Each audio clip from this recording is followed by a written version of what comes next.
안녕하십니까. 한국원자력연구원에 근무하는 한국방사선 산업학 회장 임인철입니다. 오늘은 우리 주변에서 방사선이 어떻게 유익하게 활용되고 있나에 대해서 여러분께 말씀드리도록 하겠습니다. 먼저 방사선이란 무엇인가에 대해서 말씀드리겠습니다. 우리가 이제 방사선에 대해서는 막연한 두려움이 있는데, 그래서 방사선이란 어떤 것이고, 그다음에 방사선을 우리가 어떻게 안전하게 관리하면서 사용할 수 있는가에 대해서 말씀드리겠습니다. 그다음에 두 번째는 이러한 방사선을 써서 어떤 산업적으로 활용하고 연구에 활용하기 위해서는 어떤 시설들이 있나에 대해서 말씀드리겠습니다. 그다음은 방사선이 우리가 주변에 활용되는 예들이 굉장히 많은데 그 중에서 여러분이 흥미를 가질 만한 이제 그런 말씀을 드려서 방사선이란 이런 것이구나, 이렇게 쓰이고 있구나에 대해서 여러분들한테 그런 예들을 전달해 드리도록 하겠습니다. 첫 번째는 이제 방사선에 대한 이해입니다. 우리가 그 방사선이라는 것을 굉장히 넓게 생각하면 우리 주변에 있는 모든 것들이 방사선입니다. 그래서 방사선이란 넓은 의미로 매체를 통과하지 않고, 즉 매질을 통과하지 않고 에너지가 전달되는 형태를 모두 다 이제 방사선이라고 할 수 있습니다. 그래서 라디오파, 적외선, 그다음에 X선 뭐 이런 것들이 전부 다 이제 방사선이라고 할 수 있고요. 그래서 화면에서 보시면 오른쪽에서 왼쪽으로 갈수록 그 방사선의 파장이 짧아지면서 이제 에너지가 높아지게 됩니다. 근데 우리가 보통 방사선은 모든 것들을 방사선 그렇게 부르지는 않죠. 그래서 우리가 대부분 방사선이라고 부르는 것은 전리 방사선을 우리가 방사선이라고 부릅니다. 그럼 전리 방사선이라는 건 뭘까요? 그래서 전리방사선을 알기 전에 일단 방사선이 어떻게 생기는지에 대해서 우리가 살펴보도록 하겠습니다. 우리가 알고 있는 모든 물질은 원자로 구성되어 있죠. 근데 이제 원자를 보면은 바깥쪽에 전자가 있고 안에는 원자 핵이 있습니다. 그 원자 핵은 이 그림에 보는 것과 같이 양성자와 이제 중성자로 이제 구성이 되어 있습니다. 근데 이 구성의 변화에 따라서 어떤 핵들은 이제 안정한 핵이 있고 불안정한 핵이 있습니다. 그래서 이 불안정한 핵이 안정한 핵으로 바뀌면서 나오는 입자라든지 빛이라든지 그런 것들을 우리가 방사선이라고 얘기를 합니다. 그런데 이렇게 나오는 이제 방사선은 그 에너지가 상당히 높습니다. 그래서 에너지가 높아서 아까 말씀드린 물질을 구성하고 있는 원자의 외곽에 있는 전자들을 떨궈낼 수가 있습니다.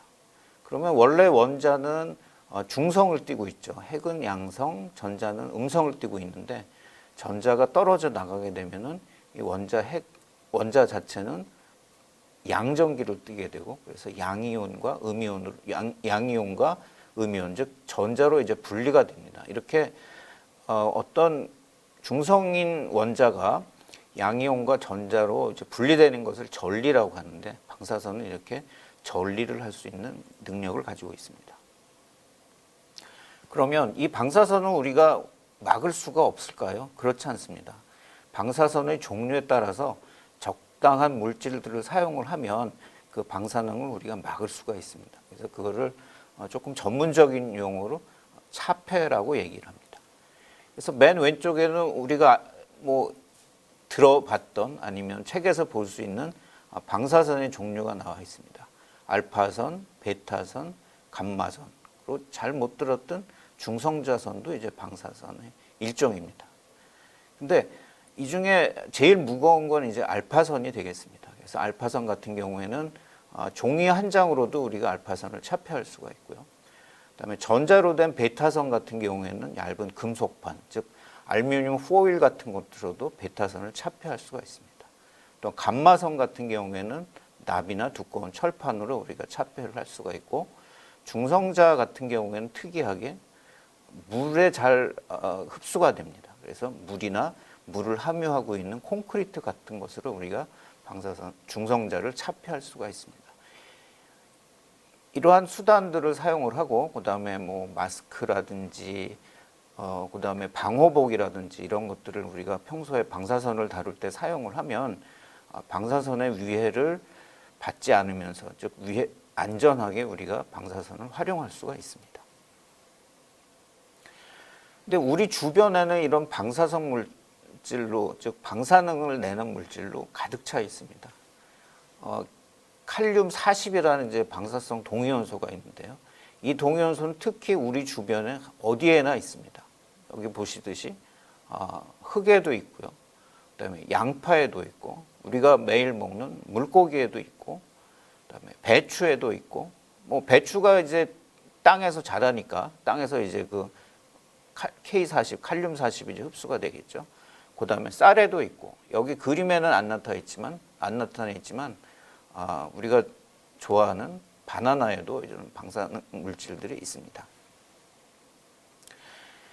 근데 방사선에는 크게 두 가지가 있습니다. 하나는 자연 방사선이 있고, 그다음에 인공 방사선, 이렇게 두 가지가 있습니다. 그럼 자연 방사선이라는 건 뭘까요?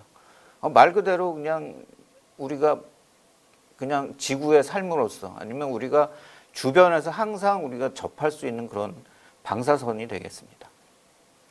그래서 우리가 이런 자연 방사선으로 인해 가지고 1년에 받는 방사선량이 한 2.4 정도 됩니다. 이건 뭐 나라에 따라서 조금 다른데, 우리나라 같은 경우에는 화강암 같은 것들이 많아서 한 3 정도의 값을 갖습니다.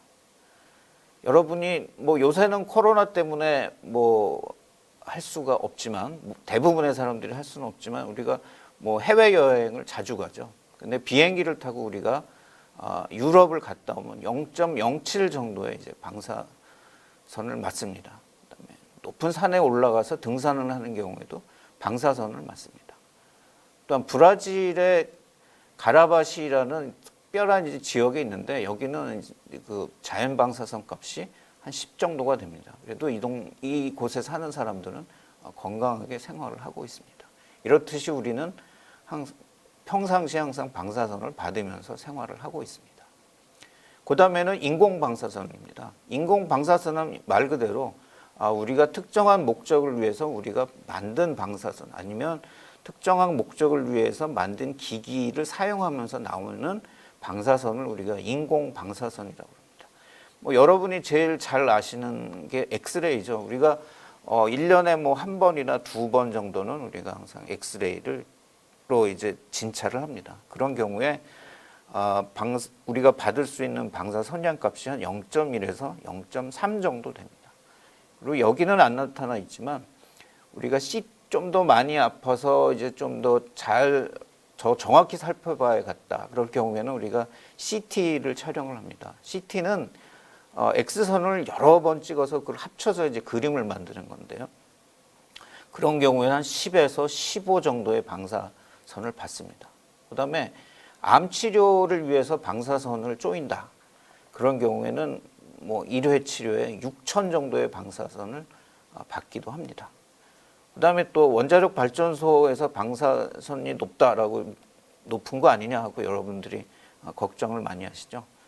원자력 발전소 주변에서 나오는 방사선 값이 한 1년에 한 0.01 정도 됩니다. 그 지역에 살면 이 정도의 방사선을 맞는 거죠. 이 방사선량이 실제로 가슴 X선 촬영 한 번 맞는 값하고 비교하면 뭐 우리가 이렇게 걱정할 정도가 아니다라는 건 여러분 금방 아실 수 있을 겁니다. 그 다음에는 이런 특성을 갖고 있는 방사선을 이용해서 우리가 연구를 하든지, 아니면 특별한 산출을 만들든지, 그런 데 사용되는 이제 시설들이 어떤 것들이 있는지 알아보도록 하겠습니다.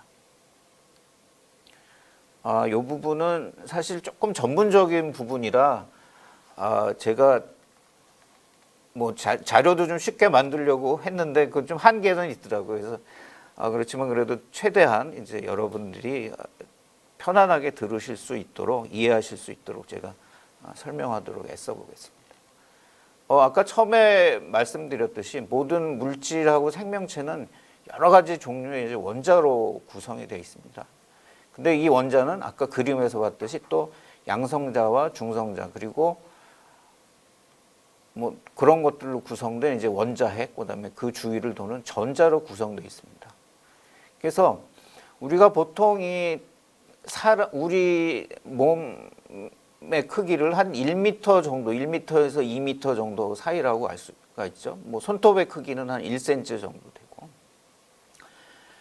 근데 전자의 크기는 굉장히 작습니다. 전자의 크기는 10의 마이너스 18승 미터입니다. 우리 중학교에 들어가면 지수를 다 배웠기 때문에 10의 18승 마이너스 18승이라는 게 얼마나 작은 숫자인지 여러분은 아실 수 있을 겁니다. 그 다음에 전자 안에 있는 원자핵은 10의 마이너스 14승 정도 됩니다. 분자는 10의 마이너스 9승 정도 되고, 특별히 이제 분자 10의 마이너스 9승 정도를 우리가 이제 나노미터라고 얘기를 합니다. 그 다음에 DNA, 염색체는 10의 마이너스 6승 정도의 크기를 갖고 있습니다. 그래서 우리의 실제 맨날 보는 우리의 몸이라든지 이런 것들은 굉장히 큰 크기를 상대적으로 이제 큰 그 모습을 갖고 있지만, 우리 몸이나 여러 물질들을 구성하고 있는 핵이라든지 원자라든지 이런 것들은 굉장히 작은 물건들입니다. 그러면 이런 물질들의 특성 아니면 원자핵의 특성을 알기 위해서는 우리 이제 특별한 이제 도구가 필요합니다.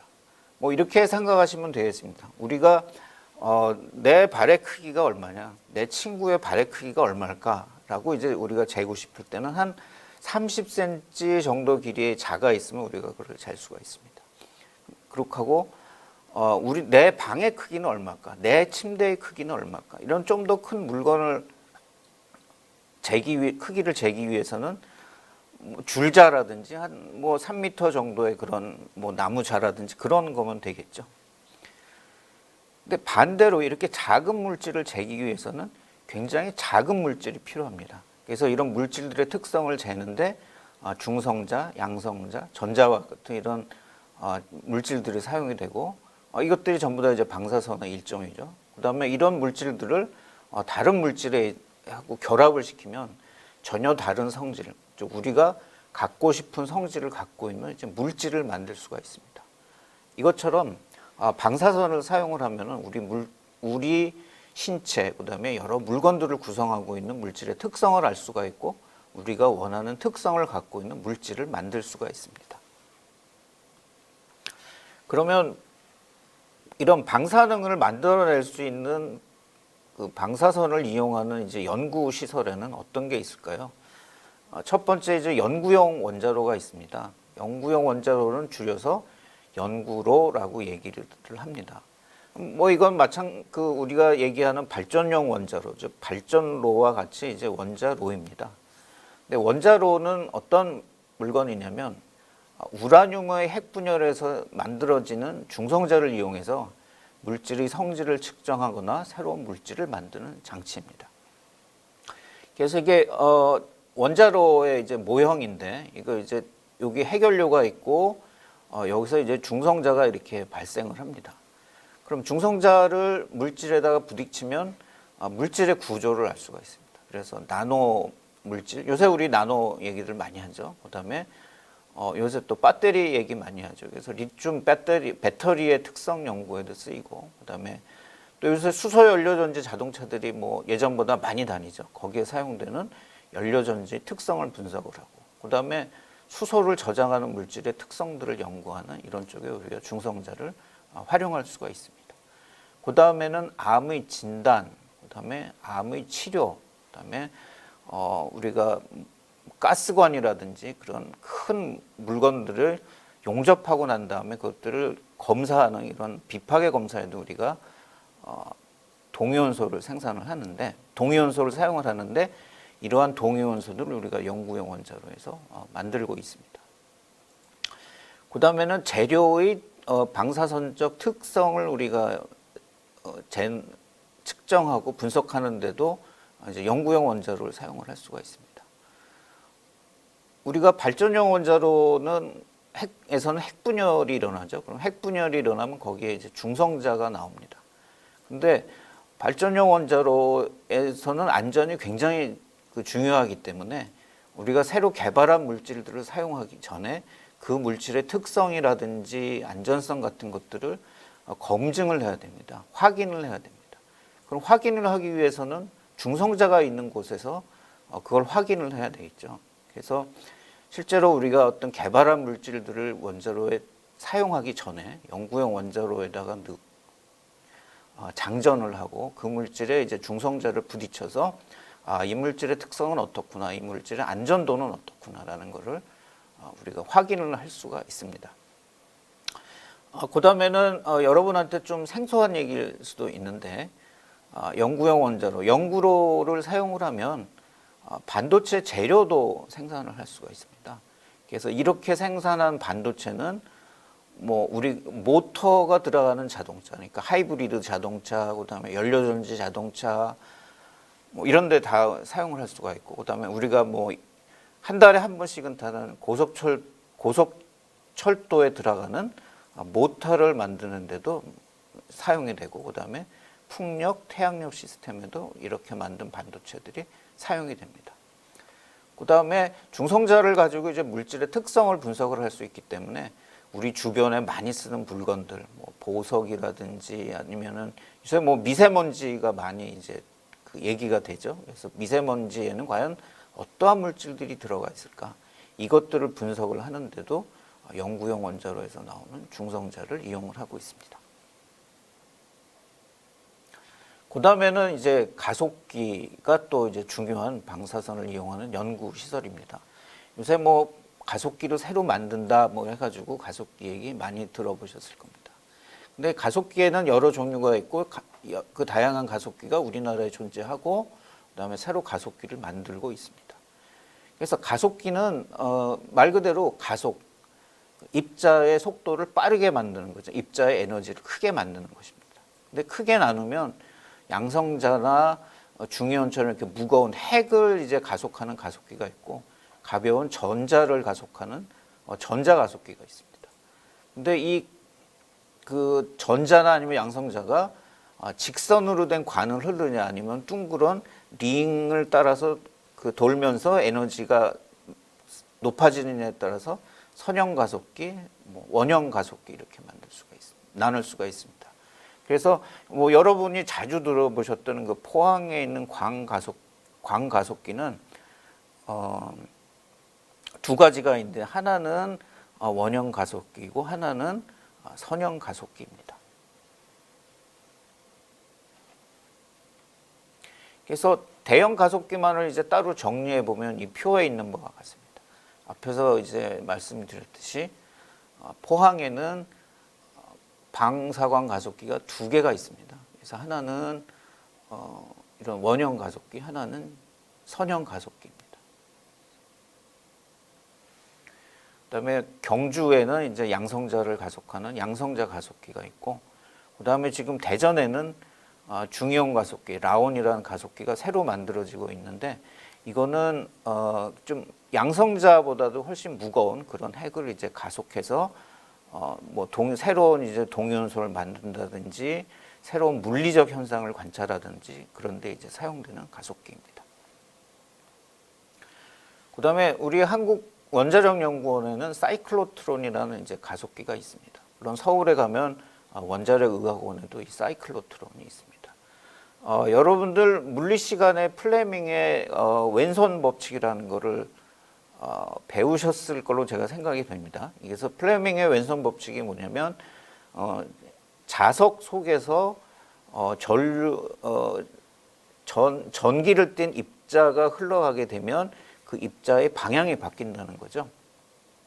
그래서 이와 같이 양성자를 만들어서 자석 속에다 넣고 자석의 그런 극을 플러스 N극, S극의 방향을 지속적으로 바꿔주면 이것이 이렇게 둥그런 통을 돌면서 에너지가 높아져서 가속이 됩니다. 그래서 이렇게 나오는 사이클로트론에서 나오는 양성자를 이용해서 동위원소도 만들고 치료도 하고 그렇습니다.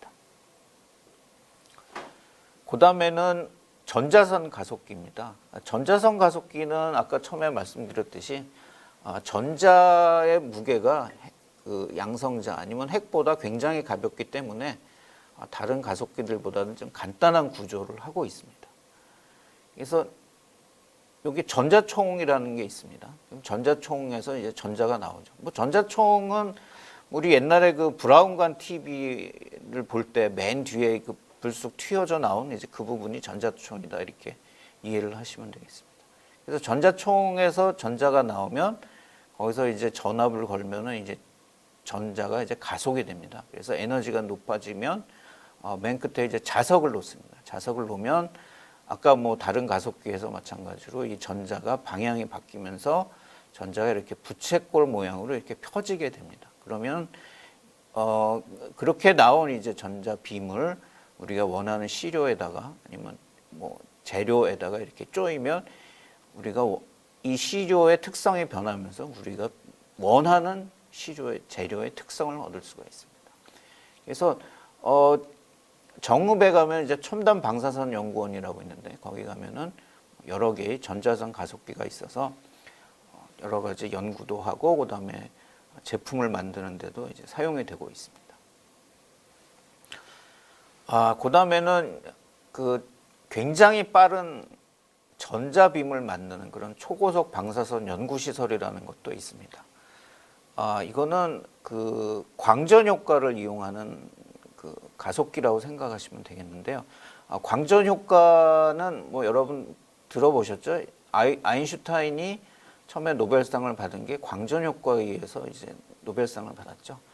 광전 효과는 말 그대로 어떤 물질에 이제 빛을 쪼이면 그 빛의 세기에 따라서 일정한 에너지를 갖는 전자가 튀어나온다라는 게 이제 광전 효과가 되겠습니다. 그래서 이 가속기는 아주 높은 에너지의 레이저를 이용을 합니다. 그래서 레이저를 이용을 해서 어떤 물질에다가 그 레이저 빛을 쏘면 거기서 이제 전자가 튀어나오게 됩니다. 그러면은 그 전자를 우리가 필요에 따라서 우리가 원하는 속도로 이제 가속을 해서 이제 그 분석에 이용하는 이제 그러한 시설이 되겠습니다. 이 연구 시설이 우리한테 어떠한 이제 이득을 주고 있는가? 우리가 원하는 새로운 물질들을 만드는데 어떻게 사용이 되고 있는가는 뒤에 좀 더 상세하게 말씀을 드리도록 하겠습니다. 그다음은 방사선의 활용입니다. 지금까지 얘기는 이제 연구 시설에 대해서 얘기를 했기 때문에 조금 어려웠을 수도 있겠습니다. 근데 지금부터 얘기하려는 부분은 실제로 우리 실생활에서 필요한 물건들을 만드는데 방사선이 어떻게 활용되고 있나이기 때문에 조금 더 여러분들의 피부에 와닿을 거로 생각이 됩니다. 뭐 여러 가지 그런 활용의 경우를 얘기하기 전에 방사선 활용의 원리와 종류에 대해서 먼저 정리를 해서 말씀을 드리도록 하겠습니다. 아까 말씀드렸죠. 방사선은 에너지다. 그래서 원리는 에너지는 물질의 상태를 변화시키는 능력이 있으니까 이것을 이용해서 쓰는 것이 이제 방사선 활용의 원리라고 하겠습니다. 그래서 방사선은 여러 가지 용도로 이용이 되고 있습니다. 의학적으로도 이용이 되고 이건 아마 여러분들이 제일 잘 아시는 부분일 겁니다. 산업적으로도 이용이 되고 그다음에 농생물학적으로도 이용이 되고 그다음에 기초과학 연구에도 이제 방사선이 이용되고 있습니다. 근데 무엇보다도 중요한 거는 안전이죠. 그래서 우리가 방사선 차폐를 적절하게 우리가 충분히 안전하게 하고 그다음에 방사선이 나오는 이런 여러 장치들을 우리가 안전하게 관리를 하면 방사선을 우리가 안전하게 여러 가지 좋은 용도로 활용을 할 수가 있습니다.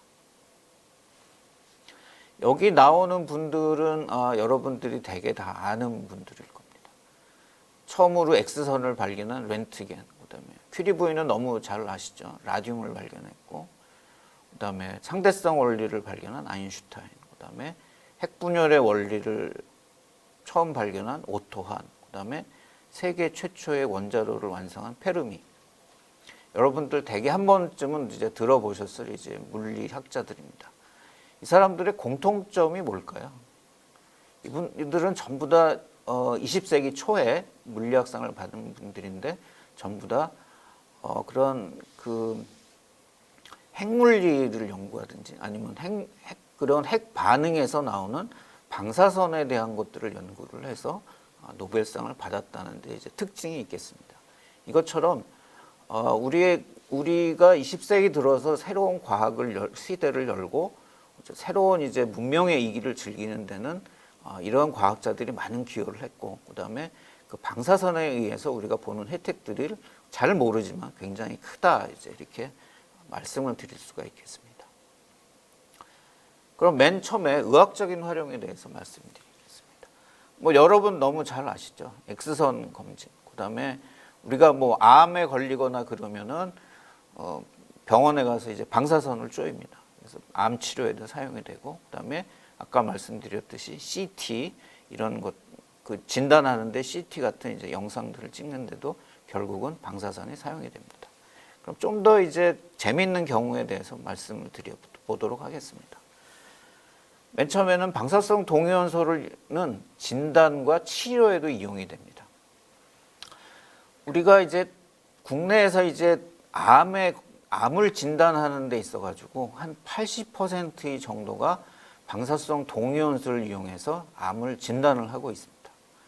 그래서 우리가 그 신체를 보면은 그 신체의 각 장기마다 잘 가는 화합물들이 있습니다. 그래서 그 화합물하고 방사성 동위원소를 결합을 시켜서 우리 몸에다 이렇게 주사를 놓거나 먹거나 그렇게 합니다.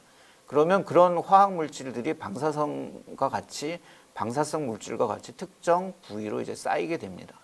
그럼 밖에서 우리가 뭐 빛을 카메라도 찍듯이 이렇게 감마선을 재는 카메라를 가지고 찍으면 어디에 어느 부분에 지금 암 세포가 많다, 암이 지금 어디로 전이가 돼 있다, 이런 것들을 진단해 낼 수가 있습니다. 그래서 암 진단의 80% 정도의 우리가 방사성 동위원소를 사용하고 있습니다. 요새는 이런 진단을 뛰어넘어서 치료에도 이제 방사성 동위원소가 사용이 되고 있습니다.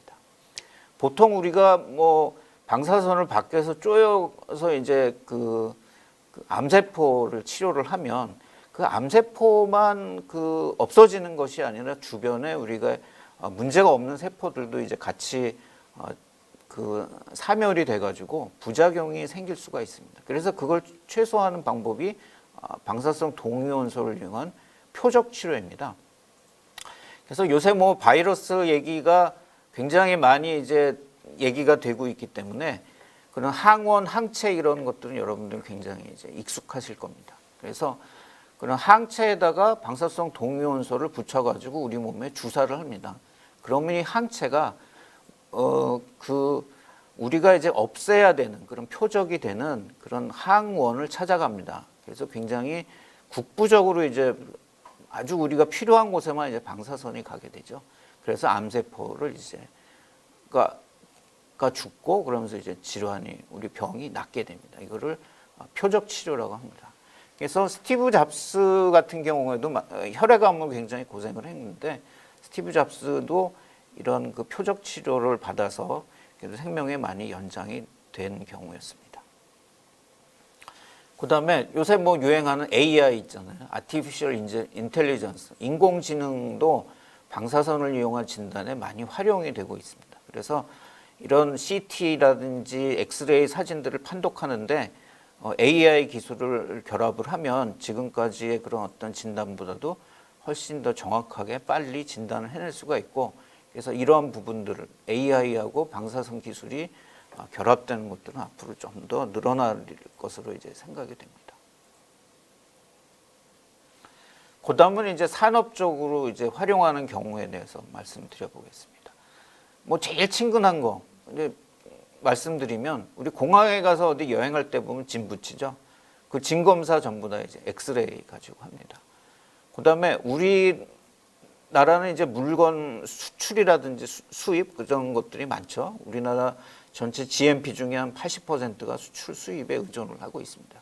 그래서 물건의 이동이 많습니다. 그래서 이런 컨테이너로 수입을 하는 경우에 그 안에 뭐가 있을까라는 것을 검사를 하는데도 엑스레이를 이용한 비파계 검사가 이용되고 있습니다. 그럼 이것 이외에 다른 어떤 재미있는 경우들에 대해서 여러분께 말씀드리도록 하겠습니다. 이게 뭔지 이제 여러분 짐작을 하실 수가 있을 겁니다. 이게 풍력 발전기에 사용되는 날개입니다. 그래서 여기는 대개 플라스틱에다가 탄소 섬유를 넣은 그런 특수한 플라스틱으로 이런 날개들을 만드는데, 이 날개를 풍력 발전기 날개에다가 전자선을 쪼이면 이것들이 훨씬 단단해집니다. 그래서 훨씬 더 그 수명을 연장을 시킬 수 있고 튼튼한 그 풍력 발전기 날개를 만들 수가 있습니다. 그다음에 우리는 뭐 산소라든지 LNG, 수소 이런 것들을 저장하는 탱크를 많이 쓰죠. 대개 이제 금속 탱크들이 많이 쓰이는데 요새는 탄소 섬유에다가 이제 플라스틱을 결합시킨 그런 복합 소재들이 많이 쓰입니다. 풍력 날개와 마찬가지로 이 복합 소재를 전자선이나 그런 데 쪼이면 이것들이 이제 굉장히 튼튼해지는 강한 물질이 되고, 그러면서 이제 철로 된 그 탱크보다도 훨씬 가벼운 그런 탱크를 우리가 사용을 할 수가 있습니다. 그 다음에는 아까 말씀드렸듯이 중성자를 이용하면 이제 반도체 재료를 이제 만들 수도 있습니다.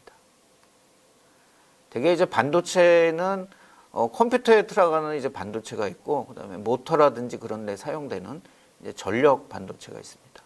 근데 전력 반도체를 만드는 방법 중에 하나가 연구용 원자로를 이용하는 것입니다. 그래서 연구용 원자로에다가 이와 같은 이제 실리콘 인고트, 둥그런 인고트를 넣고 중성자를 쪼이면 이것이 실제 반도체가 돼서 나옵니다. 그러면 이거를 이제 자르고 웨이퍼로 만들어서 이런 소자를 만드는데, 이런 반도체 소자들은 아까 말씀드렸듯이 하이브리드 자동차의 그 모터의 속도를 조절을 하고, 그다음에 그 KTX 같은 고속철도의 그런 모터의 속도를 조절하는 그런 소자로서 이제 많이 사용이 됩니다.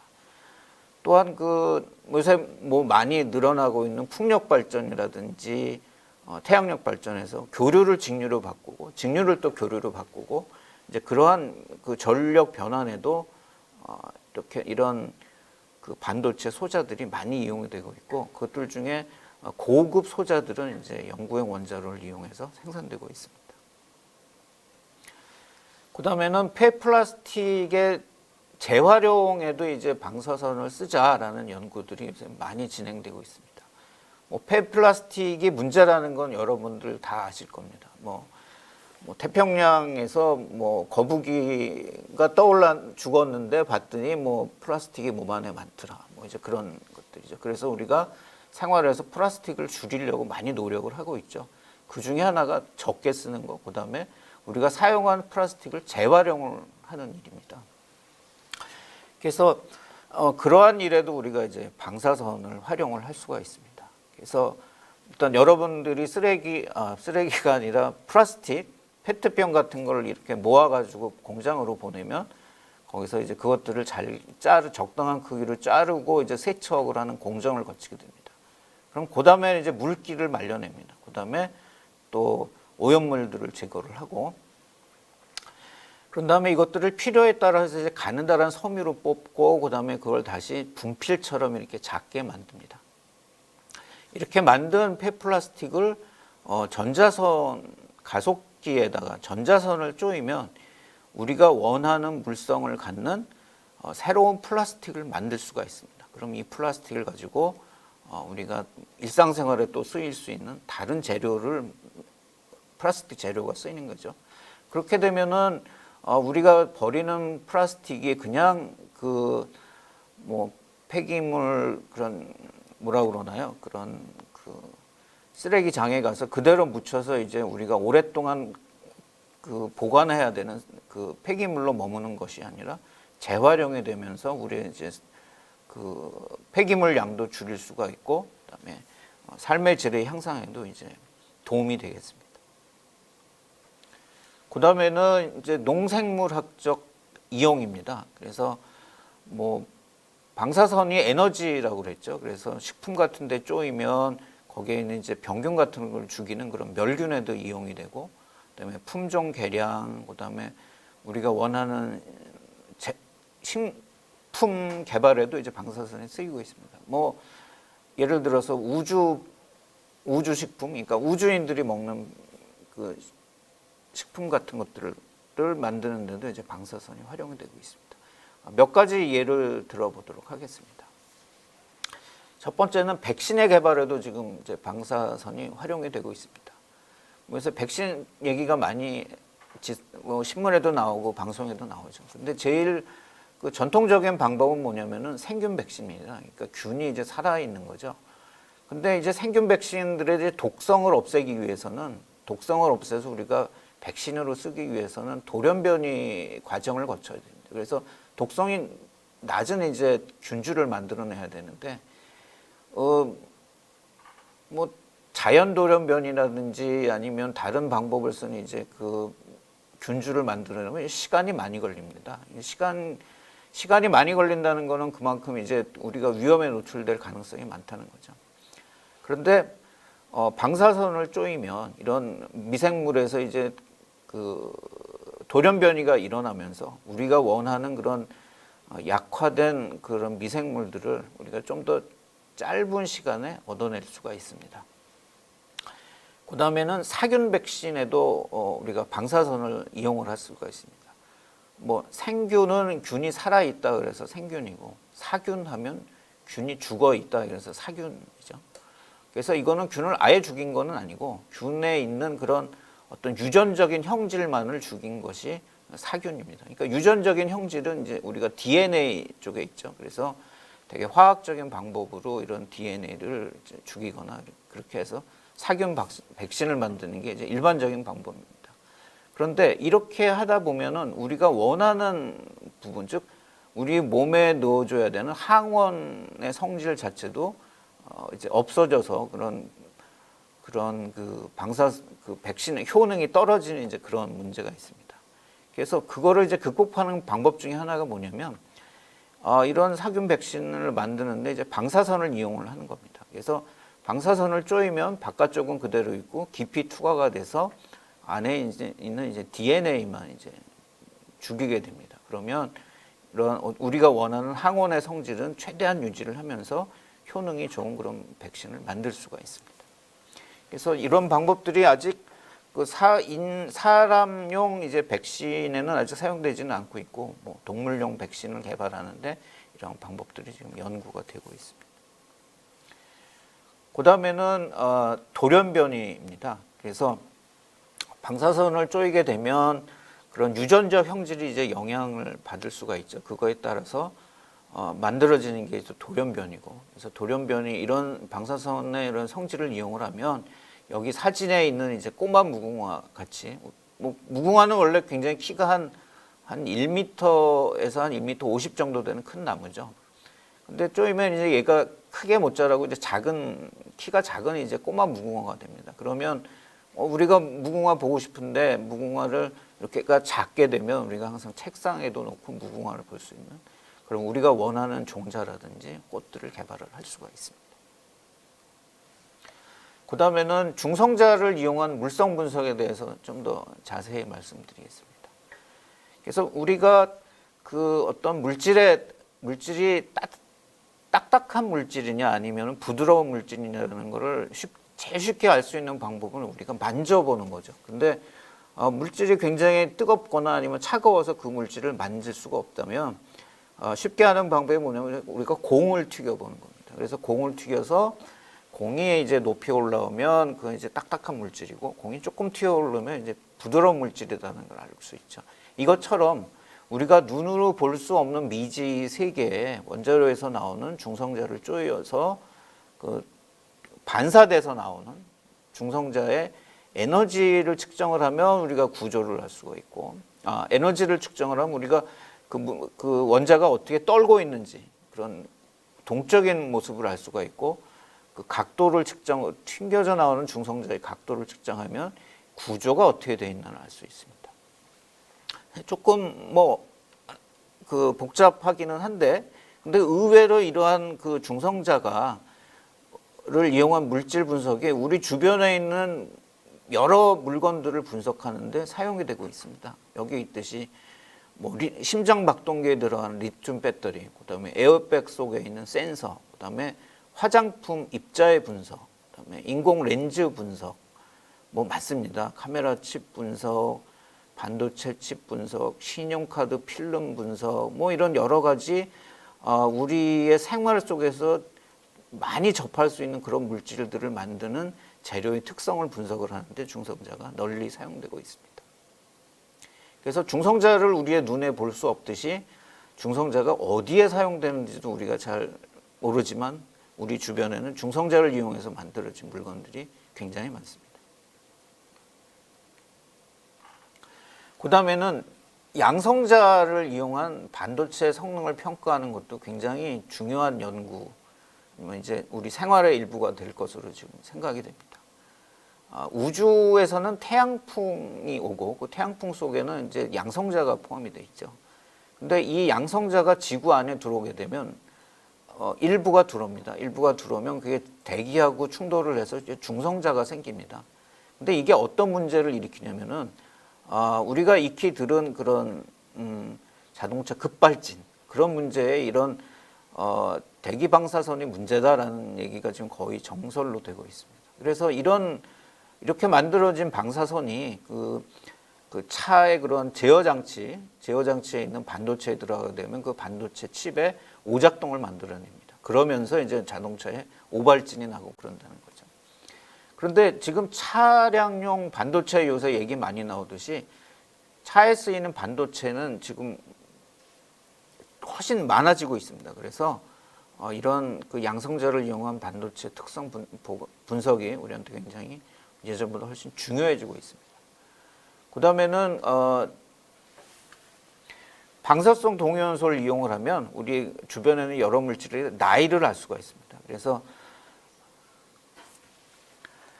그 연대 측정이라든지 이런 데 이제 방사선이 이용이 되고 있고요.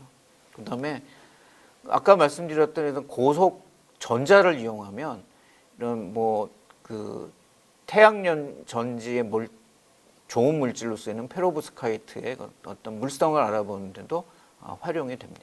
그래서 전자를 쏘고 빛을 쏘여서 반응이 일어나면 전자가 이제 좀 변하게 되죠. 그래서 그거를 비교하면 어떤 반응이 일어났구나라는 걸 우리가 알게 됩니다.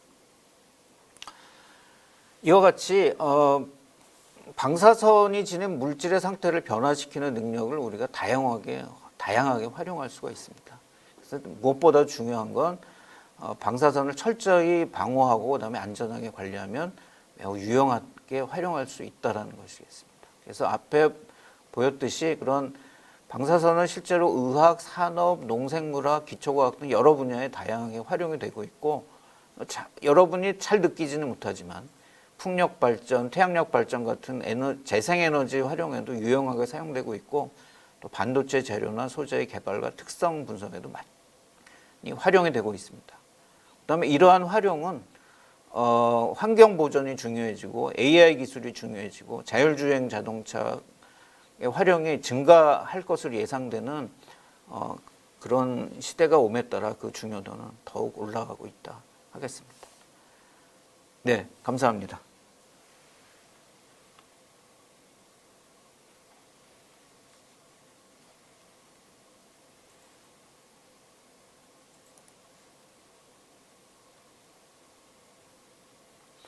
여러분들이 굉장히 질문을 많이 해주셨네요. 그래서 제가 몇 개 질문에 대해서 제가 답을 하도록 하겠습니다.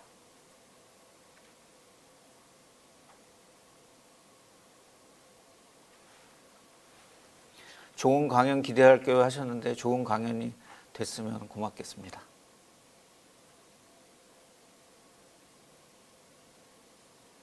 네, 방사선의 종류가 다양하네요. 네, 알파, 베타, 감마, 중성자선 외에도 알려지지 않은 종류가 있나요? 지금 우리가 알고 있는 방사선들은 이제 대개 알고 있다라고 얘기를 하는데 새로운 핵 반응들이 밝혀진다든지 그러면 거기서 또 새로운 방사선 종류가 나올 수도 있겠습니다. 우리 주변에는 모든 것에 방사능이 있는 건가요? 없는 것도 있나요? 이런 질문도 해주셨습니다.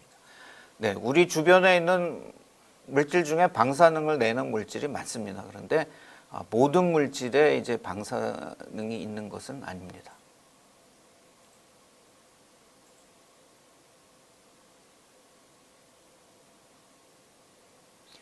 네, 여기 또 굉장히 중요한 질문 해주셨습니다. 후쿠시마 사고 당시에 우리나라에 방사선 영향이 없었나요? 그리고 후쿠시마 오염 지역은 앞으로도 사람이 살아갈 수 없는 땅인가요? 이렇게 질문을 해주셨습니다. 그래서 후쿠시마 사고가 났을 때 후쿠시마는 이제 일본이고 일본은 우리나라의 이제 동쪽 편에 있습니다. 근데 대개 바람이 어떻게 부냐면 바람이 그러니까 중국 쪽에서 한국을 거쳐서 일본으로 불게 되죠. 그래서 대기 중으로 방출된 방사성 물질이 우리나라는 거의 흘러오지를 않았습니다. 그다음에 후쿠시마 앞바다를 흐르는 이제 해류의 방향도 태평양 쪽으로 나가는 그런 방향이기 때문에 우리나라는 거의 영향을 받지 않았습니다. 그다음에 후쿠시마에서 이제 그 사람들이 많이 소개가 됐다가 지금 많은 사람들이 돌아오고 있습니다. 그래서 일부 그 방사 제염이 되지 않은 지역, 그러니까 방사능 물질의 아직 오염 수준이 높은 지역을 빼고는 이제 그 사람들이 살 수 있는 지역으로 회복돼 가고 있습니다. 다음 자연 방사선은 안전하지 않을까요? 네, 자연 방사선은 인류가 생기면서부터 있었습니다. 근데 인류는 아직까지 생존하고 있죠.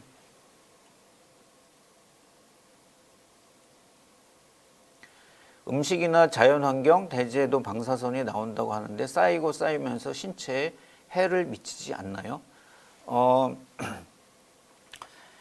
그 음식이나 이제 자연환경에 방사선이 많은데 음식 같은 경우에는 우리 몸에 들어왔다가 또 우리 몸에서 배출이 되죠. 그래서 우리 몸에 들어온 것들은 땀의 형태로 나가게 되고 또 배설물로 나가고 그러기 때문에 그런 것들이 몸에 쌓이지는 않습니다.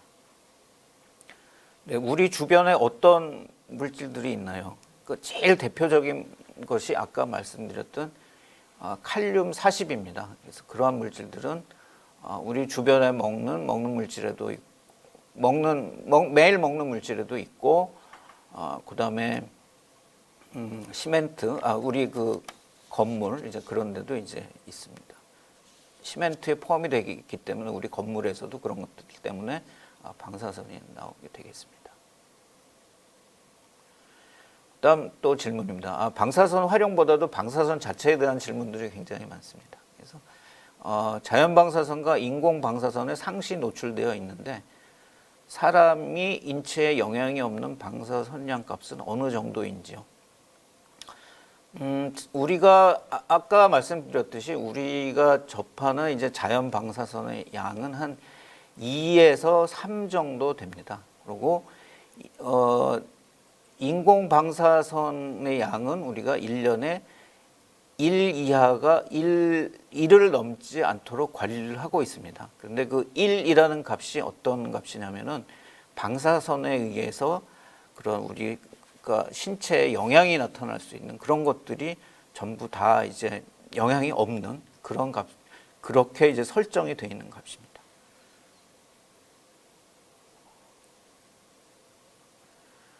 방사선실에서 일하시는 분들 체크하는 기계차고 있잖아요. 어느 정도까지 체크되면 쉬어야 하는 건가요? 그래서 이건 굉장히 이제 전문적인 부분인데 우리가 1년에 그 맞아도 괜찮은 그런 방사선량들이 이제 정해져 있고 그 선량 이하에서 맞도록 작업 시간이라든지 그런 것들을 조정하고 있습니다. 네, X선 촬영 때마다 걱정스러웠는데 오늘 보니 크게 걱정할 필요가 없네요. 네. 그래서 하여튼 방사선은 우리한테 도움을 많이 주고 있습니다. 그다음 내부 피폭과 외부 피폭 중에 뭐가 더 위험한가요? 네. 뭐 다 우리가 외부에서 방사성 물질에 의해서 받는 피폭을 우리가 어떤 외부 피폭이라고 그러고 방사성 물질이 인체 안에 들어가서 이제 생기는 현상을 내부 피폭이라고 그러죠. 뭐 다 우리가 그런 일들이 생기지 않도록 그거에서는 영향이 없도록 전부 다 관리를 해야 됩니다. 네.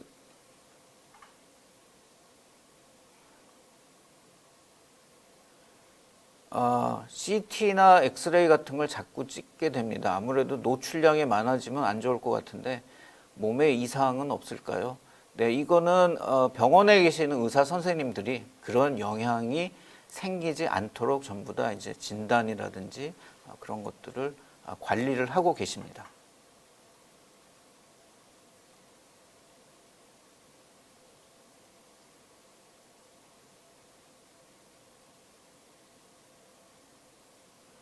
네, 아이들과 함께 사이언스 데이 참가해서 레고로 연구용 원자로의 양성제 가속기를 만들어 보았네요. 네, 저희 원자력 연구원이나 그런 이제 원자력 연구원에서 그런 원자력 연구 단체에서 하는 행사에 계속 참여하시면 좋은 정보를 많이 지식과 정보를 얻으실 수 있을 겁니다. 방사선과 방사능의 차이는 무엇인가요? 그렇습니다. 방사능이라는 거는 이제 그 방사선을 낼 수 있는 능력을 얘기하고요.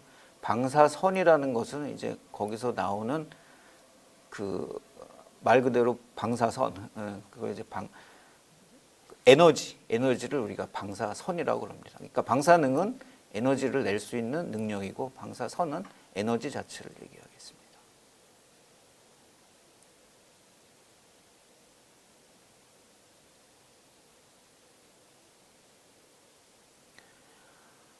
미역이나 다시마가 방사성 물질 배출에 도움을 준다는데 사실인가요?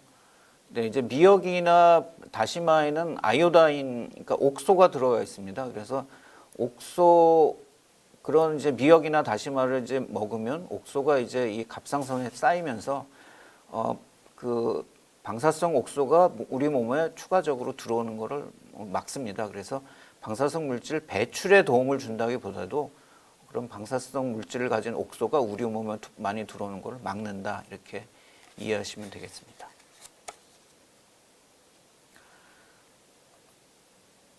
네, 여기에 또 아주 재밌는 질문이 있네요. 박사님께서는 원자력 연구원에 계시니 일반인보다는 더 방사선을 많이 받나요? 네, 제가 뭐 일반인보다는 많이 받을 것 같은 이제 그러한 생각이 들지만, 저도 그렇게 생각하실 수 있겠지만, 저도 이제 그런 어떤 그 방사선을 계측하는 도구를 차고 항상 이제 일을 하는데, 그 양을 재보면 항상 이제 굉장히 낮은 값을 유지하고 있어서 여러분 일반인이 맞는 그런 자연 방사선 양이나 제가 맞는 거는 거의 똑같습니다.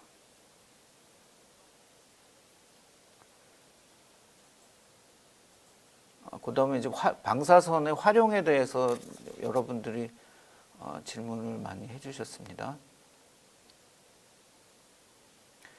방사선은 어쩌다 발견한 기술인가요? 어떻게 내부를 볼 방법을 생각을 했는지 너무 신기합니다. 이걸 발견한 게 결국은 이제 아까 노벨상을 받은 렌트겐입니다. 그래서 렌트겐이 그 방사선이 나오는 엑스레이가 나오는 기계를 만들고 우연히 그 앞에 자기 손을 대봤어요.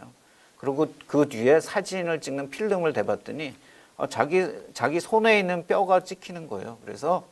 그러면서 이제 방사선을 이제 X선을 이제 발견을 해냈죠. 이제 이러한 우연한 관찰을 통해서 방사선을 발견한 것입니다. 그래서 우리는 항상 이렇게 그 주변에 있는 여러 가지 자연적인 현상에 대해서 항상 그 관심을 갖고 질문하는 그런 태도를 갖는 게 굉장히 중요하다 생각하겠습니다. 네, 폐플라스틱 얘기도 재밌으셨나 봐요. 그래서 거기에 대한 질문도 많으신데, 네, 그 폐플라스틱을 그 방사선을 이용해서 저감하는 일들의 많은 연구들이 이루어지고 있습니다.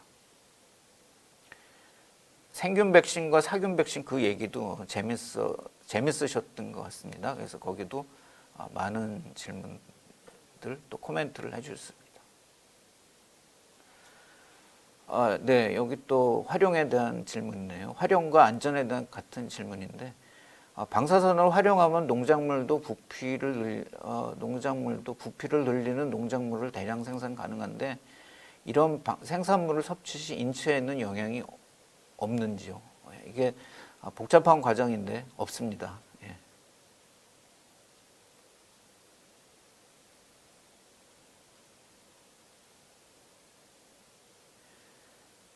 네, 몰랐던 부분들을 알아갈 수 있어서 좋네요. 그동안 일상생활에서 막연하게 불안하게 생겼던 부분과 긍정적인 면을 이해하기 쉽게 설명해 주셔서 감사합니다.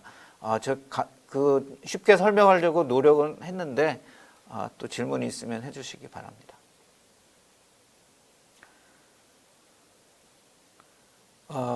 네, 이제 대부분 질문들을 많이 해주셨고 제가 대부분의 질문에 답을 했습니다.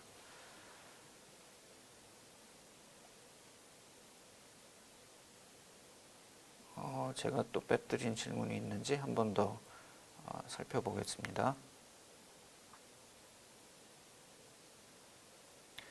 네, 뭐 후쿠시마에 대한 사건에 대한 이제 질문해 주셨는데 제 설명이 충분했기를 이제 바랍니다.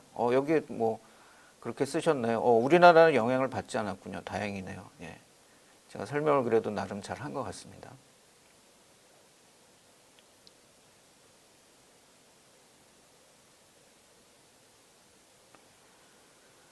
작년에 뉴스에서 본 것 같은데 방사선 측정기기를 가지고 다니면서 수산물을 측정해보는 기자를 본 적이 있습니다. 이렇게 식품에 노출되는 방사능을 일반인이 기기로 측정하는 게 의미가 있나요? 실제로 그 농수산물들에 들어가 있는 방사성 물질, 즉 방사능에 대해서는 그런 것들을 수출하는 나라에서도 관리를 하고 수입하는 나라에서도 관리를 하고 있습니다. 그래서 특히 이제 우리나라 같은 경우에는 그 측정도를 굉장히 철저하게 하죠. 그래서 이제 그런 조치들을 아니면 그런 검사들을 충분히 하시니까 과도한 그런 걱정들은 안 하셔도 되겠습니다.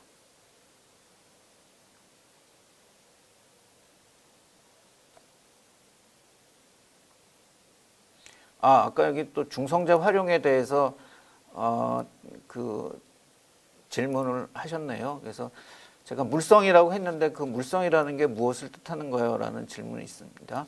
그래서 그 물성이라는 거는 제가 예를 들면 뭐 딱딱하다든지 물렁물렁하다든지 이렇게 눈에 보이는 게 아니라 우리가 눈으로 알 수 없는 것들입니다. 그러니까 물질을 구성하는 원자 사이의 거리는 얼마인가? 그 원자들은 얼마의 주기로 얼마나 이제 떨고 있는가? 뭐 이러한 것들이 그 중성자로 측정할 수 있는 물성의 예가 되겠습니다.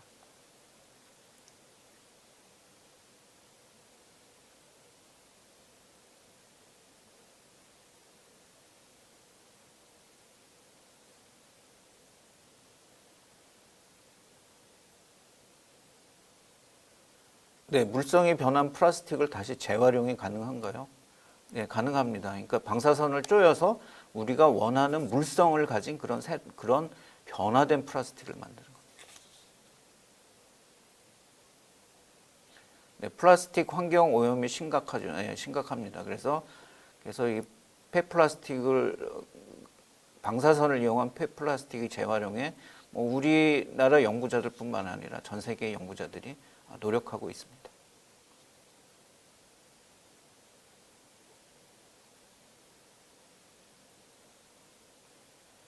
네, 굉장히 전문적인 질문을 하셨습니다.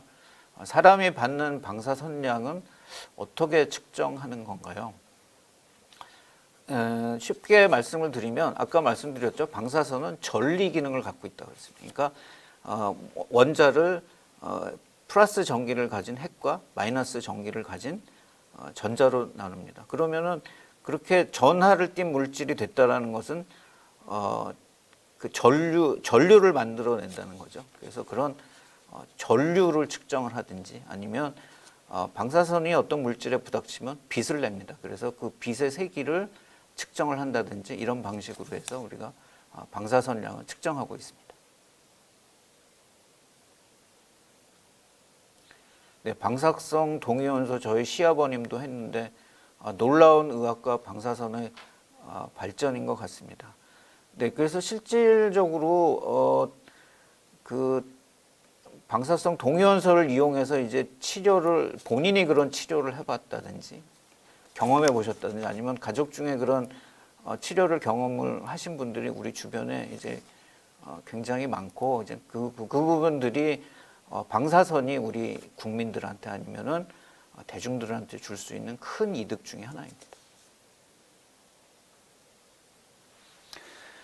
네, 제 강의와 질문에 대한 답이 여러분들이 그 방사선의 활용, 그다음에 방사선의 안전에 대한 궁금증을 해결하는데 많은 도움이 되었으면 하는 희망입니다. 네, 감사합니다.